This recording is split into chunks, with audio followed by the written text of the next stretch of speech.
Hi all, I'm Dan Smigrod, founder of the We Get Around Network Forum.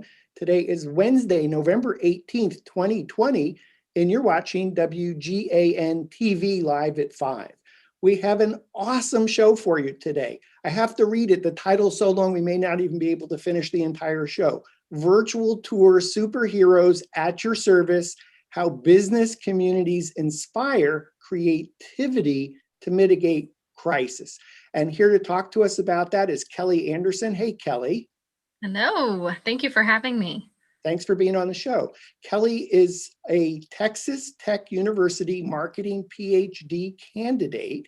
And while you may not be familiar with Kelley's name, Kelley Anderson, you likely, as a Matterport service provider, to be very familiar with some of the statistics that Kelley has teased out of data. So two that come to mind are statistics that Matterport uses all the time in terms of residential real estate listings. Up to 9% of residential real estate listings sell at a higher price when using a 3D tour, and up to 31% of listings with a 3D tour sell faster, meaning fewer days on market. And during that study, Kelley also teased out of the data that 90% of the tours were actually Matterport. So Kelley, as a member of the community Matterport service provider, thank you for those two numbers. They're just awesome to help the community succeed faster. Absolutely. It was a fantastic study, and then it covers 4 geographically diverse markets. And so we were really excited to be able to tackle that data and really understand what was happening in the marketplace. Cool. So you're almost like a superhero or celebrity for us as the actual author of the study that teased out that data. So for our audience, for those watching, if you're a Matterport service provider, you are a superhero, and it's likely that your virtual tour business has increased as a result of COVID-19. Kelley, that is like, how did you ever come up with this whole concept of virtual tour service providers being superheroes, and what did your study reveal? Sure. So the superhero is a bit of a play on words, but I think we all understand there's a lot of superheroes in today's environment with the pandemic. So a lot of people going out and doing what they can to help people live their lives. And you guys are an important part of that, especially in the real estate market. The study itself that we're talking about today is one in which a co-author and I have really investigated the platform, and thank you all for helping to contribute to that. And so by monitoring the forum, we found a few interesting things. Similar to other small business owners, we're struggling to figure out what our role is right now. What is it during the pandemic? How can we help? And we saw very clearly that struggle early on in the forum, on the forum during the pandemic. But ultimately what we found is that the forum itself is very special. It allowed everyone to really communicate and start collaborating and understanding what that role is and what it can be. And certainly some discourse interaction there, but a lot of it really revealing that it can help verify a lot of the practices that you guys are doing to help make this happen, to help real estate continue. So obviously we're talking about COVID-19.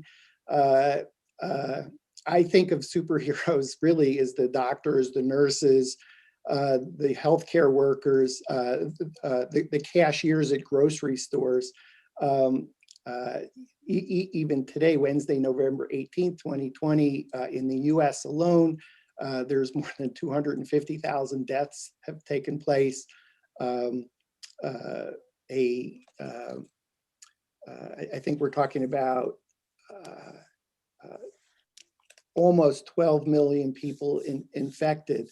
So superhero seems a little bit strong. So, I mean, how do we even elevate a Matterport service provider, a virtual tour creator, to a superhero status? What is it that you teased out from reading the We Get Around Network forum that kind of led to that conclusion? Mm-hmm. Great question. So I think what we really are talking about is how that community came together to really figure out how to continue doing things in everyday life while keeping people safe. And that came through in our interviews with individuals as well as on the forum, where photographers felt that they were really helping to keep their communities safe. So it is, as I mentioned, a bit of a play on words, certainly, and not to devalue the superhero efforts that are done by the medical professionals and other essential workers. But certainly we see that this service can help to facilitate people's normalcy during this time of a crisis. I think when you reached out to me in March, or I reached out to you and we had a conversation in March.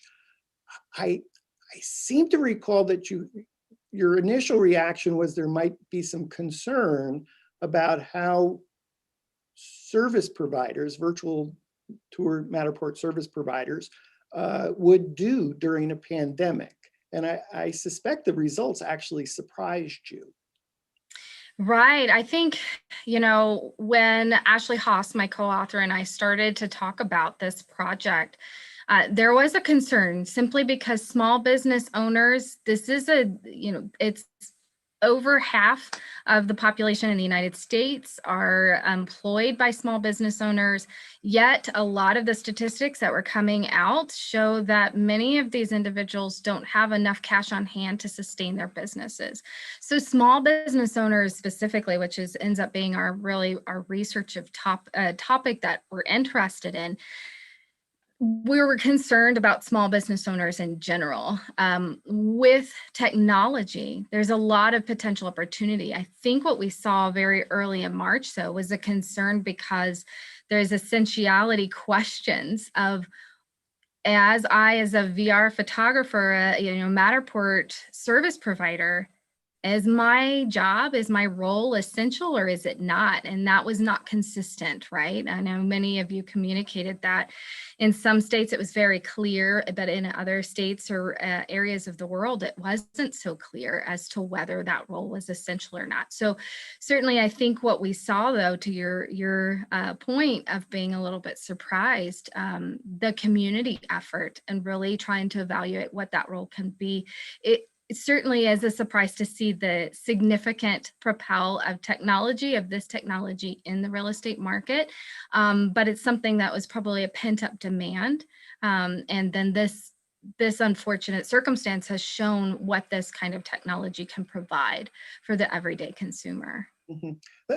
Before we go back and talk more about kind of a timeline of starting this research and around March when COVID was first starting, at least for us in the United States, let's kind of fast forward to the conclusions. You sent me a 14-page executive summary. If I turn it over and I look at the back page, it's really some amazing statistics of what you teased out. And granted, the sample size wasn't all that large, but you did do a lot of lengthy interviews with members of the We Get Around Network Forum community.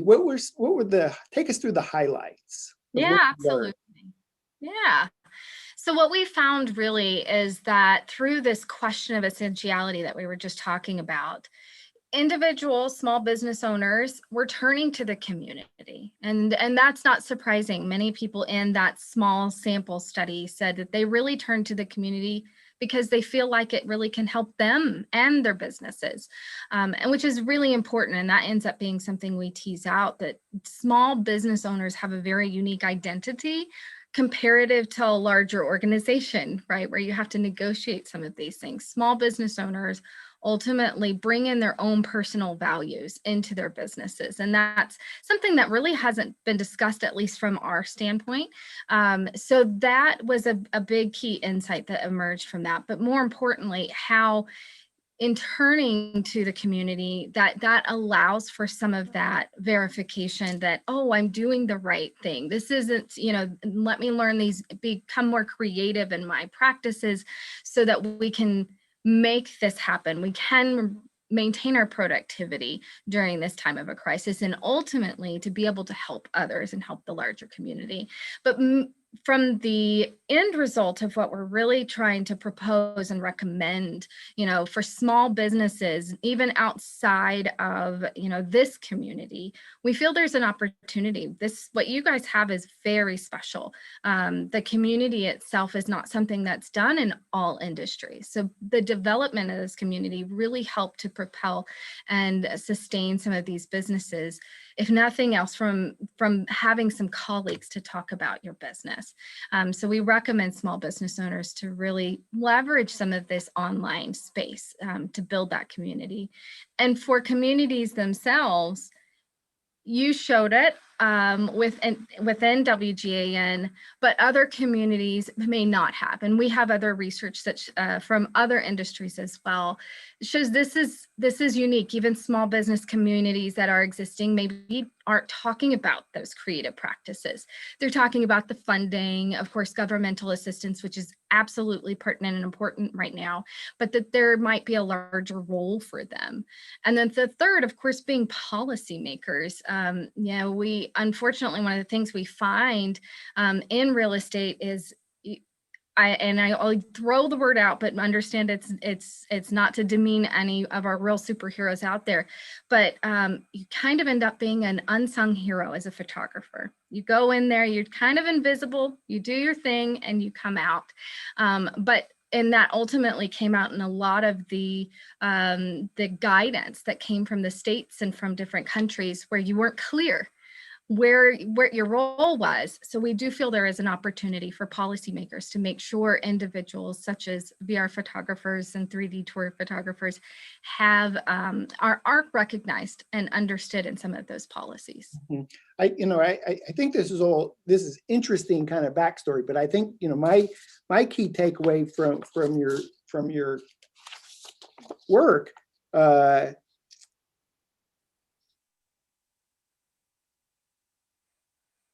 71% of the photographers that responded saw an increase in their 3D VR tour service larger than any other photography service. They all saw their business increase: photos, videos, drone, web, whatever it was that they were working on. But the one that really stood out was 3D 360 tour creation, or mostly our community Matterport service providers. Do you think that was even a surprise to those that you talked to, that all of a sudden here comes this crisis? It's called COVID-19. I don't know what's going to happen to my business. And all of a sudden they found that their phone was ringing, their emails were coming in, they were getting texts, they were getting business, or they were somehow getting business. Did that surprise you? Did that surprise the service providers that you talked to? No, I don't think so. We have to keep in mind what this technology affords consumers and sellers. And I think many felt that they saw, at least through the interviews, which were captured a little bit later than some of the other data that was collected in the forum. They recognize you're entrepreneurs. And we recognize there is a lot of opportunity for this service to replace some of what was not being allowed at the time, allowing people to really go into the home, imagine how they can live there, or for sellers to be able to allow other people to view the home, but still keeping safe, not having to bring as many people into their homes. And so I wouldn't say people were surprised. And I certainly could see this application growing to the height that it has. Is what's interesting, right? So it has substantially increased, I'm sure, at Matterport, and seeing other competitors coming in on the market right now too, and seeing how they're flourishing and maybe filling some of the gaps that other brands have. That's been an interesting market development. What's also interesting is to see how it's really helped to propel into other industries beyond just real estate. And so that's a lot of what we talked about too, is how else is this growing? Where else can this help? Seeing it being used in schools to really help replace, some of those visits to the museum they weren't allowed to do. We're seeing new uses come from this, and this has been more of a surprising and interesting development for me. So tell me a little bit about the methodology to that resulted in these conclusions: 71% increase in business.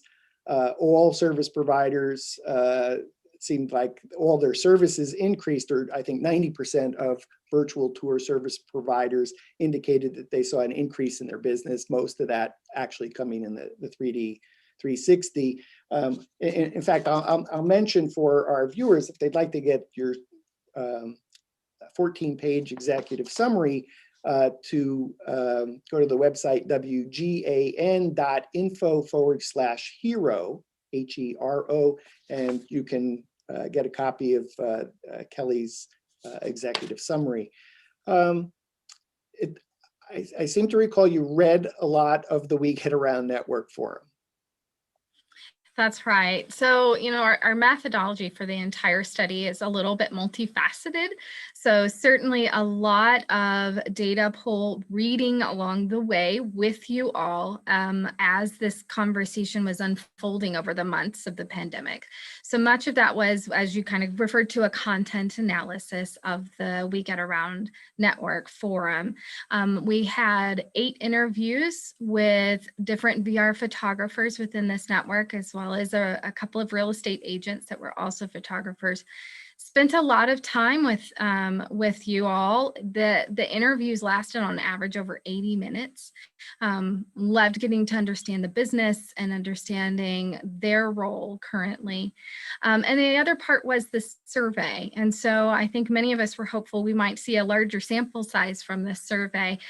We didn't have a huge result and response. I must say, Kelley, it doesn't surprise me at all, because I know the photographers are so busy. Yes. It was like almost overnight, this light switch went off, and it was almost like they didn't have enough of their own time just to do all the jobs they were being asked to do. I think if we go back to March, and and we were talking about, I do remember you were really concerned, excuse me, about typically solo business owners. Matterport service providers are frequently self-employed solo entrepreneurs, solopreneurs. And all of a sudden COVID hits, we're all told to stay in place, shelter in place. And I think you had some concern about what would happen to service providers that have been told to shelter in place. You mentioned, I think, a national statistic about how much cash people have on hand in case of an emergency. Not a lot. And I think we all went into this this mode about, okay, we're starting to hear that you can get an exemption from sheltering in place if you're deemed essential. Excuse me. And that seemed that if the real estate agents were deemed essential, that somehow they needed digital assets, that their photographers were essential to helping the economy continue to move forward. I guess that's why real estate agents were deemed essential, is that real estate transactions, buying and selling, is such a huge piece of the economy that to have that come to a halt is problematic. And that if you could have a virtual tour and photos, etc., then maybe you still had a way to help someone sell their home or help someone buy a home. Exactly. So, going back to March, I think a lot of us kind of just went into, okay, what states are allowed, or are you being deemed essential? And just gathering that information. And I think members just started posting to the forum, hey, we're in New York, we're deemed essential, or we're deemed not essential. Or so we really had some members that absolutely could not go out and shoot, end of story, period. And that was a problem. But I think the vast majority somehow, some way, were considered essential, and their business just took off like wildfire. Yeah, exactly. And we saw even the response from the survey, as well as even qualitatively, that this realization that it was going to fast forward basically overnight, is going to make this more essential long term. So, the opportunities long-term for this technology in this market, and even really helped, triangulating that with some of my previous research, seeing what a difference it can make on the purchase price and the days on the market is, if that continues, we're going to probably see this just continue to become almost as relevant as video or photography today. Yes, my take on it, and I think other members of the forum community voiced the similar sentiment, had similar thoughts, that COVID did in 3 to 4 months what might have taken 3 or 5 years in terms of moving innovation forward with residential real estate agents, where it almost became essential that a real estate agent offer a 3D tour if they were going to be able to get a listing and explain to a homeowner why they should still move forward and why this technology would help do that. So certainly my impression, COVID helped move innovation forward in 3D tours in 3 to 4 months would have taken maybe 5 or 7 years, something like that. And I think you found that in your research as well, that others had that same thinking. Correct. Yeah, exactly. Yeah. So part of your content analysis, I think you actually looked at more than 200 topics in the We Get Around Network forum, more than 1,000 pages. How do you even begin to, I mean, I read every post, but I never think of somebody like who's a PhD candidate actually studying our community. Anything surprise you about doing this content analysis of our community? Yeah, I was actually just speaking with somebody about this, of recognizing that this process, I mean, just taking it to a personal level, was part of processing what was happening in the world. A lot of us had some good questions coming into the pandemic. We still have a lot, of course, but being able to process the pandemic through the lens of the community was really insightful, and it helped to understand what people were going through, obviously from a social study perspective, but also how creative individuals could be. Really, that crisis mode was there, and even concerned and kind of disabled some small business owners, even though they are quite entrepreneurial. Small business owners tend to be, but this community helped to really enable them and put them back on track. And that was something that was really special and exciting to learn through that process. Mm-hmm. I seem to recall that, back in the early days of being deemed essential, that all of a sudden it was like, okay, then what are I'm essential. What are going to be the best practices? Oh, I should get gloves. I should get a mask. Maybe I need to wear booties. I shouldn't be touching anything. And I think all of a sudden there was this outpouring of okay, you're going to shoot. What precautions should you take? What precautions should you communicate to your client? What expectations do you have about your client not having other people around, et cetera? So I think there was some practical, tactical things that came out of the forum. I guess even before that is, people kind of sitting around reading the forum. I think our audience more than tripled overnight in March. And I think that was pretty amazing, as people were seeking, well, what are other virtual tour photographers doing? What are other real estate photographers doing? Am I deemed essential? How do I get classified as a category of essential? How should I run my business? And so, do you want to speak at all to that community of what all that conversations turned into? Yeah, absolutely. I mean, you communicate it beautifully. I mean, that discussion early on is certainly from a researcher perspective was really fascinating, because it came to that convergence of understanding what those regular and assumed expected practices should be. So really developing that for, a global state. I mean, you guys are not just in the United States, so even that folds into a larger community across the globe. And so by really going through that process of understanding and kind of negotiating with each other of what's necessary and what's not, really helped to develop some of that. And we saw that even, you posted it, I want to say in April, of Matterport's recommendations, and you could see you came up with those even before those were posted, right? So those— They probably read the We Get Around Network forum and say, oh, look at this. We better write all this down, put it into these copious notes about best practices. Yeah, but that, I mean, and that's an important aspect of the community, what thought leaders you have within the community to come up with that list, and even have those sometimes uncomfortable conversations of whether it's appropriate to do scans right now or not, right? So that and we had that pushback. I think you reported in your research that not everybody was, hey, let's, wear your gloves and shoes and go out and shoot. Some were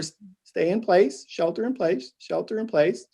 Don't create more problems for everybody. So do you recall some of those kinds of pushback conversations in the forum? Yes, absolutely.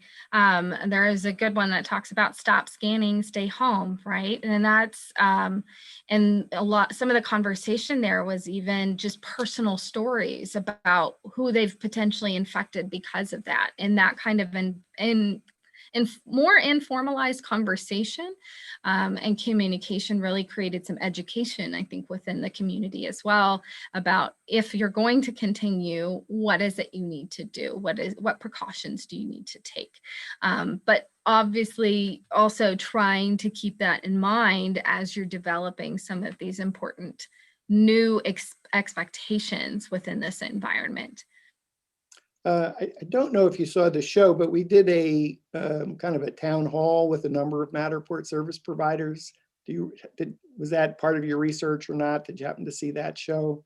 It wasn't part of the analysis, but I do remember the show. Yes. Yeah. So, even that was interesting because I remember, clearly, and I thought it unexpectedly. It just, I think that's probably one of the great things about having a community is an opportunity to crowdsource answers very quickly and discover differences of opinions. Because during that program, one of the members said, "Hey, I got infected. I passed it on to my wife without knowing it.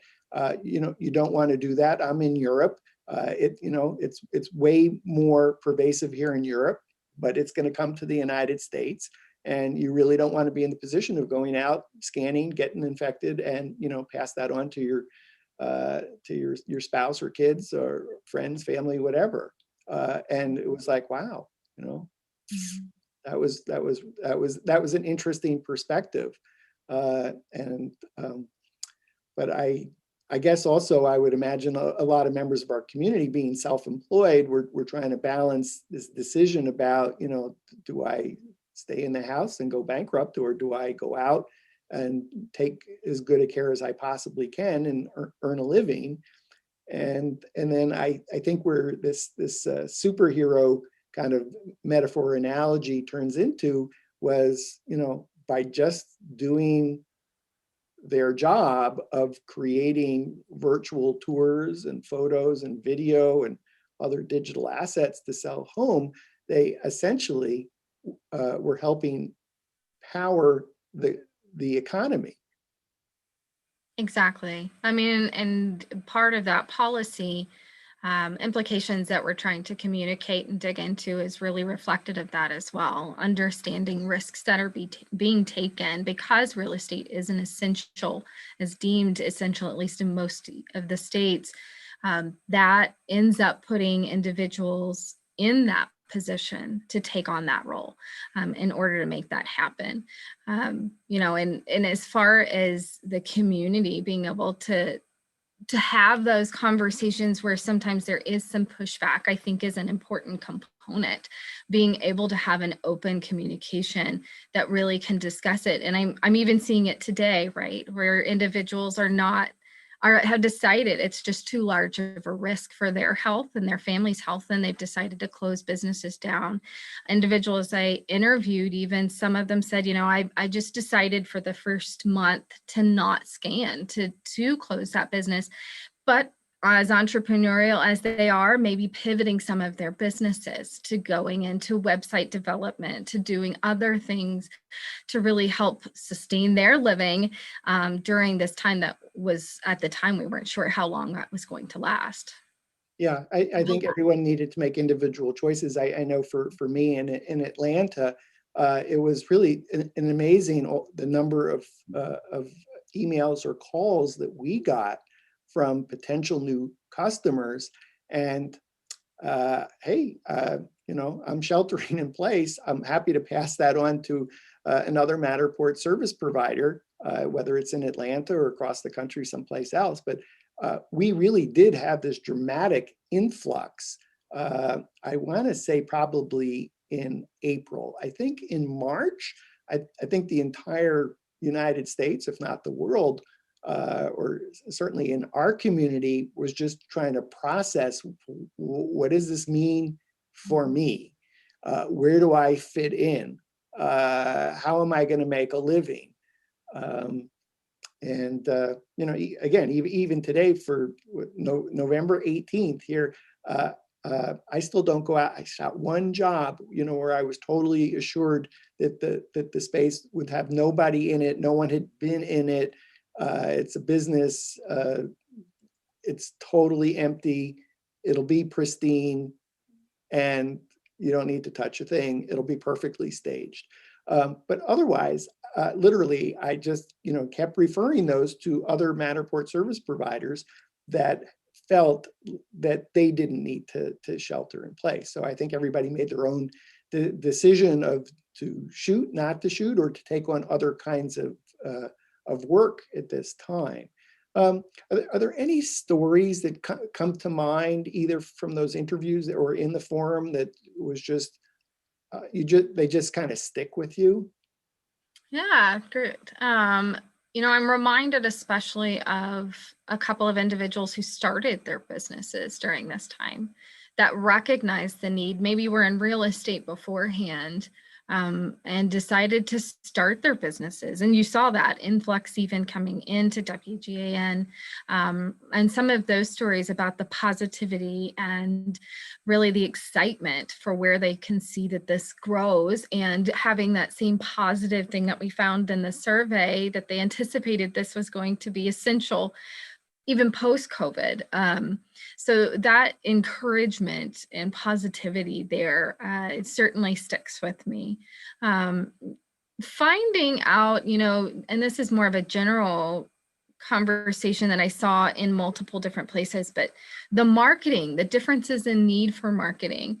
One of the things we found even in other industries, not necessarily within the WGAN forum, but a lot of people were throwing marketing, throwing money at marketing and not seeing any return, because ultimately many small business owners right at the start of this, you go through a freak out and you throw a lot of money toward it, and everybody did. Even larger companies and organizations were doing the same thing.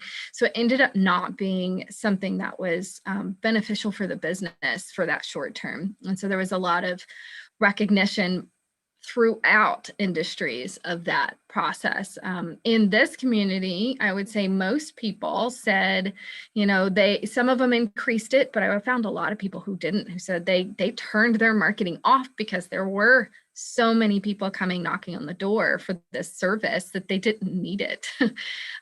So those types of stories certainly are really important. Yes, I recall getting calls. Okay, we have a I want to say adult living community. Typically, what would that be? Be a memory care, independent living, assisted living. And oh, by the way, we do that in multiple states. And none of our prospective clients or the family of the clients can actually come visit. We need these tours done as soon as possible in multiple states. And again, I think in terms of an example of crisis meets innovation, that that same multi-state adult community might have taken years to come around to the decision that maybe virtual tours might be a good thing from a marketing standpoint. But, you know, like that overnight. In a similar way, I think some of the largest developers, property management companies in New York, that comes to mind, all of a sudden has, you know, 10% of their inventory or more in multiple buildings across New York City, and they have a need for tours also for investors that can no longer travel to come see. And so I think there was a lot of, you know, we've been talking about innovation in terms of Matterport service providers. Say, oh, okay, well, I can do this. I can go out.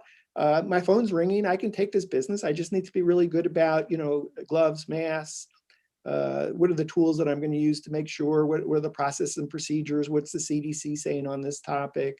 But a lot of businesses were being innovative in their way of reaching out to service providers, as you said, I think not just in residential real estate, but in all kinds of businesses that have spaces. And so I guess we were helping activate their needs for helping. I guess that's where you, maybe in your own words, superhero. Just tell me more about that metaphor and how that came together for you. That what was, maybe you had an aha moment of trying to understand what was happening.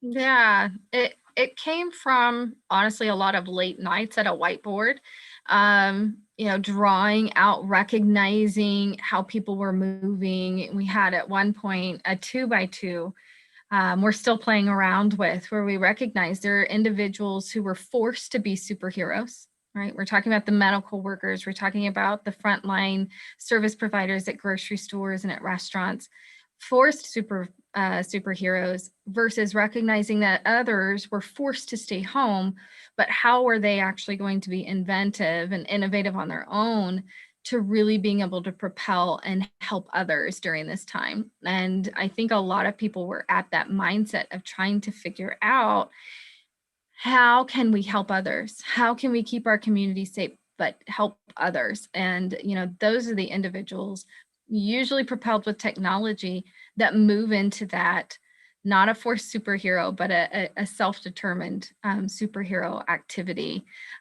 So along with their flexible entrepreneurial skill set that they brought in, but that use of technology ends up being what we even discuss as like a costuming effect. You come in with your gloves, you come in with your mask and your booties, and then your camera ultimately ends up being an entry card to being able to help the community. Wow. So we literally went through this transformation of maybe who disguised as Clark Kent, a mild-mannered reporter for the Daily Metropolitan, goes into that phone booth and emerges with this outfit that turns into the gloves and booties and the superhero tool, a Matterport Pro 3D camera. Right. And is And that, transformed. You know, it's funny because if I probably said to the community, you know, hey, did you know, because you create virtual tours during a pandemic, you're a superhero? And I think they would respond, no, I'm just doing my job.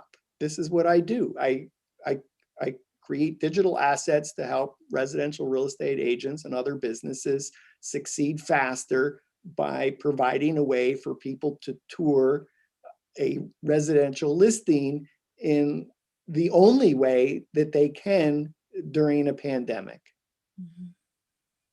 I'm not a superhero. I'm just doing my job. And that's I doubt there's any member of our community that actually thinks of themselves as a superhero.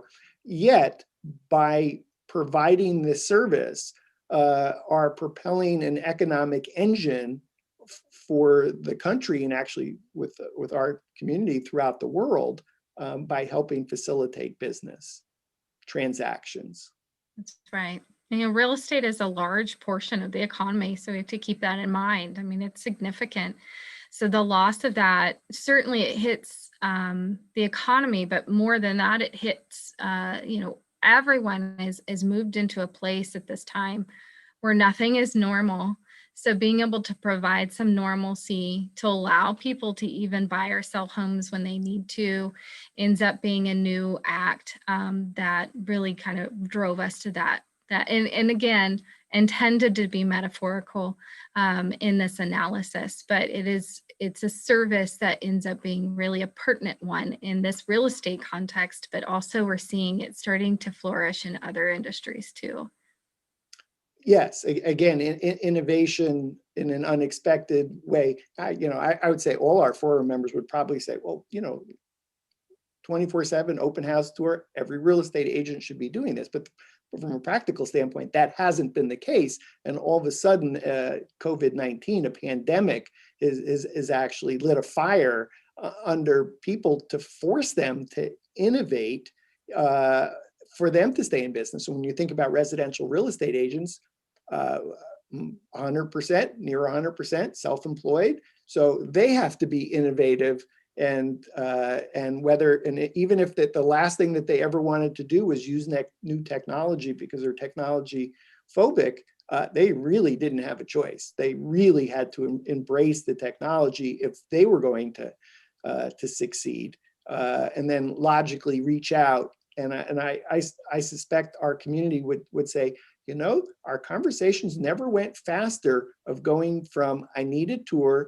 to showing up and shooting, as opposed to, well, I'm gathering some information and then I need to go back and talk to 6 other people. And, hey, I'm available to shoot, but that window is going to disappear. So if you're ready, let's book it and schedule it. Right. Yeah. And the alternative there is things like FaceTime, which I know have been increasing for real estate agents as well. But this even removed even additional contact need for that. If you can do it against the selling listing versus having a buyer's agent come in and do FaceTime, it removes that need. So you delivered a paper and you won an award. Talk about that, please. Yeah. This is the paper. So based on those qualitative results, again, the quantitative, good directional, really awesome statistics that kind of come from that, but the sample is too small for us to do anything academically with, unfortunately. But the qualitative analysis that I was sharing at the very beginning, won us for the SMA, Society for Marketing Advances conference that just happened last couple weeks ago. So that conference, we were awarded the best services marketing track paper. And so that was an exciting award, and I think really talks to the importance of what we're talking about today, of really being able to provide some fantastic services to help not only sustain businesses, but sustain a larger economy. Sharon Betty, best paper in services marketing. Correct. SMA 2020 conference. What is an SMA? Society for Marketing Advances. So Society for Marketing Advances gave you an award, you and your co-author? Yes, Ashley Haas. Ashley Haas, who is an MBA PhD student also at Texas Tech University. So congratulations on your honor. Thank you. Thank you. Your award. And plans to have this study published? That is the ultimate goal. So that's, we wanted to share some of the early findings with the community and be able to pass that forward. But that is our next step, is to get this into a publication format and get it published at one of our top academic journals in marketing. And who wants to read this and why? I mean, I know I'm totally interested. It was about the members of the We Get Around Network Forum community, but why would an academic journal be interested in this topic? Yeah, we have a very rich services focus in marketing. You know, that's a good subset of our discipline, is to really understand how people go through the process of services. There have actually been a number of calls for obvious reasons on how businesses are maintaining or maybe even struggling, and what that process is like during the pandemic. So this is something that is certainly of interest currently for academics, so that we can understand and transfer some of that knowledge and learnings into other services to help other businesses. So what would be some of those learnings to pass on to other verticals with self-employed people?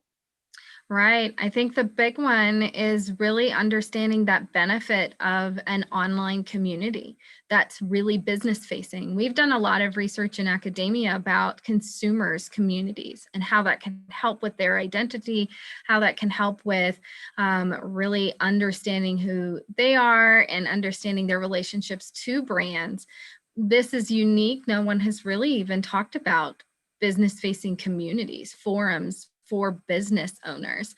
And we're seeing that this is an important component for small business owners to really be able to co-create a lot of what you do, to really understand what your practices are, not only during a crisis, but that really relates even further beyond into that, how you manage other things that come along as a larger business community.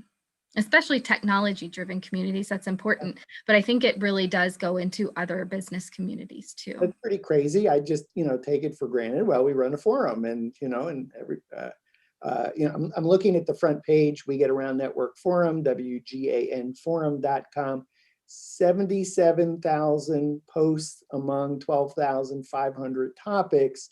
I could imagine that a lot of members Google a specific thing, they find a post, they discover the We Get Around Network Forum, and then they stay for the community. And that community is like this amazing thing about giving and getting help.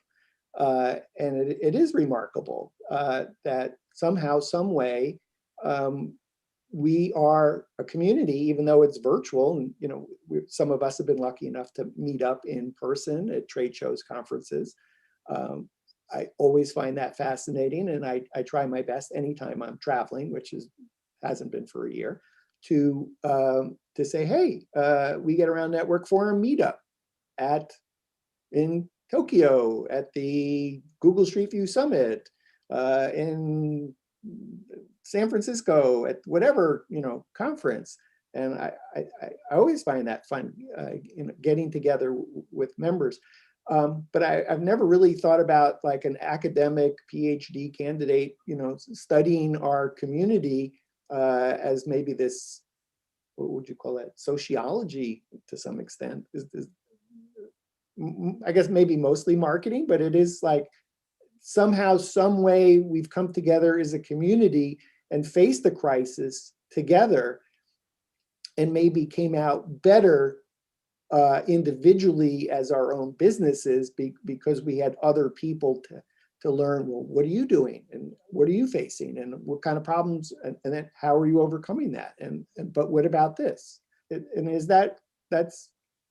that has some value to share in a academic journal with other professors, researchers that are interested in teasing out how a community can help businesses succeed faster. That's right. I mean, and even pulling from the quantitative survey numbers, I mean, you saw 3/4 of those individuals really come for that information exchange, but really stay for other reasons. And so that certainly speaks to the importance of a community like this that many small business owners don't have. And I think that's one of the important things when you think about small business owners. Many times you're left to your own devices and you don't have that network to lean on. Again, going back to a larger organization, when you're thinking about a brand identity or a company organizational identity, it's usually something that while the original owner might have some say, it's an aggregate of many different people's opinions and thoughts on what the business should do. While a small business owner doesn't have that luxury, right? So you have to really focus inward and reflect on your own experiences. And so you're right, from a sociological perspective, this is quite interesting because we start to understand as individuals start to come together, how in this space, in a very innovative space, you're not competitive. Right? The goal is really to be able to improve each other's businesses, which is very unique and is something partially related to that technology that brings you all together, but it ends up being something on the far end that is more meaningful to yourselves and to your own businesses more than just the technology. It's crazy, isn't it? It's exciting. Crazy. I mean, it's just, oh, okay. You know, I guess if you work at a large company, you got a lot of people you can talk to. Yet for our community, that's pretty much all self-employed, you know, it's hard to have a conversation, me included, hard to have a conversation with, you know, with my wife about, well, should I do this or this or this? Well, you know, but you talk to someone else who's in the same shoes with the same problem or the same challenge, typically in a different location. So you don't really feel like you're talking to a competitor. You're talking about like, wow, this is a community of like-minded people who are interested primarily in maybe making a living as a professional real estate photographer that wants to offer 24/7 open house virtual tours. And, you know, gee, there's 150 plus platforms in this space. There's 50 plus cameras in this space.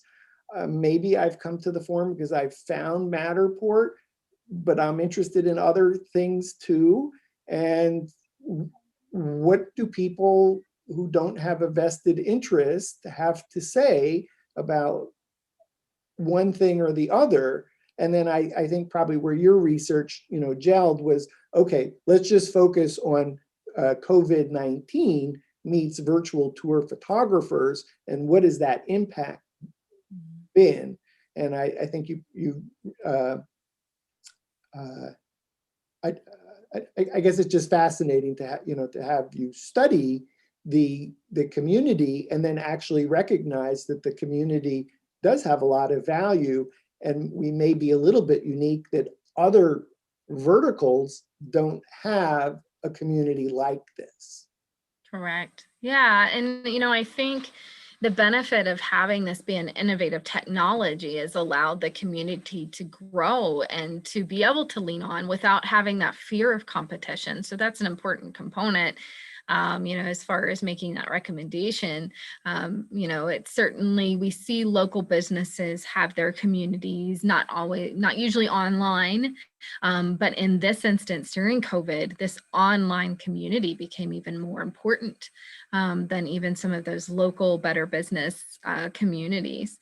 So I think one of the good things to think about with WGAN is the opportunity to really be that global community, of course, but being able to do so in a safe space where you really can lean on each other and not fear that competition, for sure. Yeah, and I lost my train of thought on that. Was my light went out too. I have one of those automated lights, but you can see me okay. I can see you. So anyway, I just think it's totally fascinating to have you study the community, the We Get Around Network Forum community,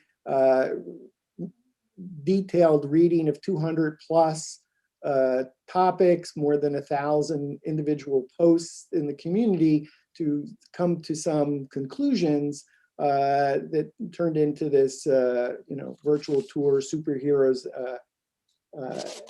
at your service, how business communities inspire creativity to mitigate crisis. I just think that's cool. And I do hope you get find a journal in the marketing space that finds this topic of interest in order to perhaps share the message that communities can have an impact. Online communities can have an impact to help businesses succeed faster. I guess the point I was going to make earlier was, how lucky are we that we're in a space where probably everyone who comes to our community in some way or another is a early adopter. They're into technology. They're kind of probably geeky, and somehow, some way, all these first quintile innovators in new media, new technology, are able to rapidly iterate on what things are working and what things are not working to help everyone succeed faster. Anyway, this has been a fascinating conversation with you, Kelley. Thank you so much for being on the show. Thank you so much for everyone's support and allowance to be able to do this research. And thank you so much for having me today, giving me some time. Awesome. We've been visiting with Kelley Anderson. Kelley is a Texas Tech University marketing PhD candidate. You can see her research on this topic, as well as other virtual reality meets residential real estate studies, as we talked about at the top of the show, at KelleyCoursAnderson.com, KelleyCoursAnderson.com, KelleyCoursAnderson.com. Fascinating read of all the different research that you have, including this topic. And again, for anyone that wants to get the 14-page summary, WGAN.info/hero, WGAN.info/hero. So Kelley, thanks again for Kelley Anderson in Lubbock, Texas. I'm Dan Smigrod, founder of the We Get Around Network Forum, and you've been watching WGAN-TV Live at 5.